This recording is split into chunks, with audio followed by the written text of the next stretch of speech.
invited me and inspired me to continue what I began in 2002.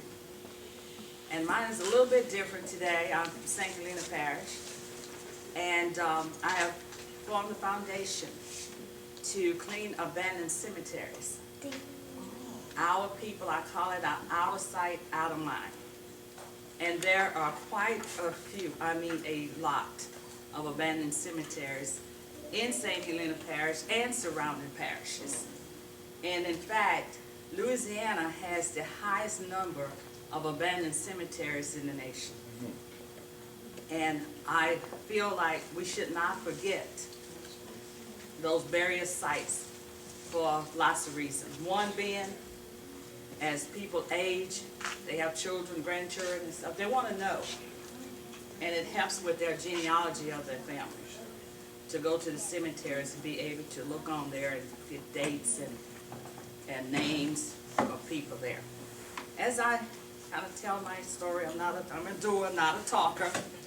I would like to pass around some pictures that I've taken, and like Ms. Antoinette said, I did begin to do the genealogy on my father's side of the family, and it led me to the cemetery. And when I got there, it was 3 cemeteries. They call it the Up and the Lower and the Middle Cemetery. And it was in such horrible condition. My first thing is, oh, we got to clean this up. How do I do this? Well, with labor and volunteering being, kind of on the downside, I said, well, I'm going to find somebody to help me do this. And I approached Mr. Joe Day, who was the warden in Greensboro, and he said, well, okay, we'll let some of the inmates, have to do this. In the meantime, he was already trying to do things. And this is how I came about the slave cemetery that was there. It almost got turned into a road if it had not been for this older Caucasian man that lived there and his father. He said when they cut the road through there, his father heard about they were up there going to cut the roads, and he jumped off his porch and he ran up there and said, hey, you cannot do this. There's a cemetery there. I know it doesn't look like much, but it's a cemetery. People are buried there.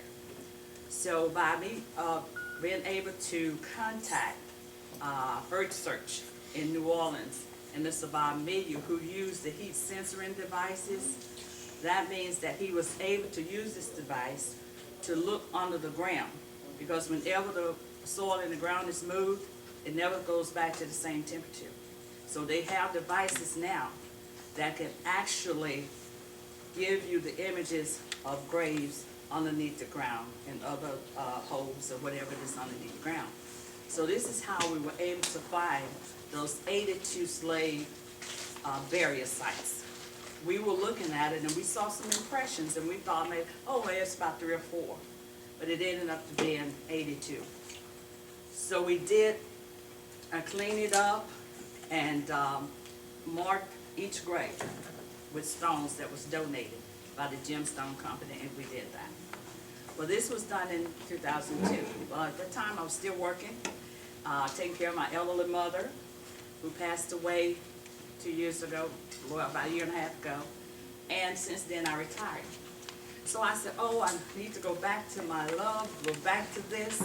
But I said, oh, I can't do this, and I can't do that. So I met this wonderful lady, Miss Antoinette, at the courthouse in Greensboro, doing genealogy on my children's father's side of the family. And she says, what are you doing? I said, oh, I'm doing genealogy, like that. So we began to talk, and she just sparked that flame, those coals or whatever, into light, and it sparked me back to get back into it. So now I intend to see it and take it as far as God will allow me to go. And not only in St. Helena Parish, but in all surrounding parishes. Here I have some pictures of an abandoned cemetery that I'll pass around and you all to see, so you get a glimpse of what I'm talking about. in the woods. I do give a shout out to the lumber companies. They are and have been making sure if they have any idea that there is a cemetery there, they will paint the trees around it.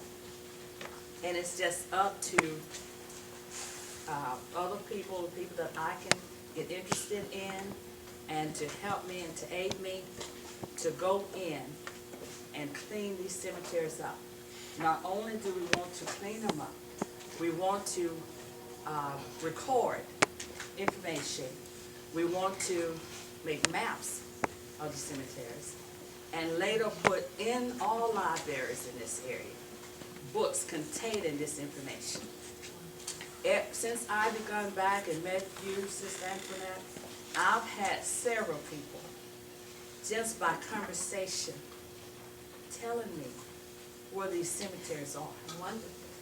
I have a list now, Miss Antoinette, of cemeteries that's abandoned. I have one even with the Colonel, and it's not only just African American, it's other abandoned cemeteries that has the history and connection to the African Americans, even though there are Caucasians. And I have one now that I'm just waiting until this rain crisp so I can get in the woods, because of course out there I'm having to use the roads that the loggers used and this sort of thing, and I'm afraid I don't want to get bogged down out there. But I'm just praying to God, like, okay, we need the rain, but let it stop so I can get in there. So I'm hopefully that the rain will let up and I can get out there and begin this, because I had no idea of the list. It seems like everybody I meet, they say, oh, it's a cemetery there. And you will not even think that it's there. It's not one by the church or anything where you just walk by and say, oh yeah, that's a cemetery right there, right there. They're down in the woods. Since I met you, I have a picture of one right there that I have went and people have told me about it, and I was able to get in there because it was not as far in the woods as some of these. And it's one, another one is there that I know that dates back to the 17 and 1800s. So this is history that of those people. And I tell people, I say, if you just see one headstone, you know, don't say, well, it's just one out there, because everybody weren't able to get a headstone. So with the modern devices, and I'm getting with the Corps of Engineers so that I can be able to get the use of some of those devices that can actually tell us where they are, like they did with the slave cemetery. So I'm excited.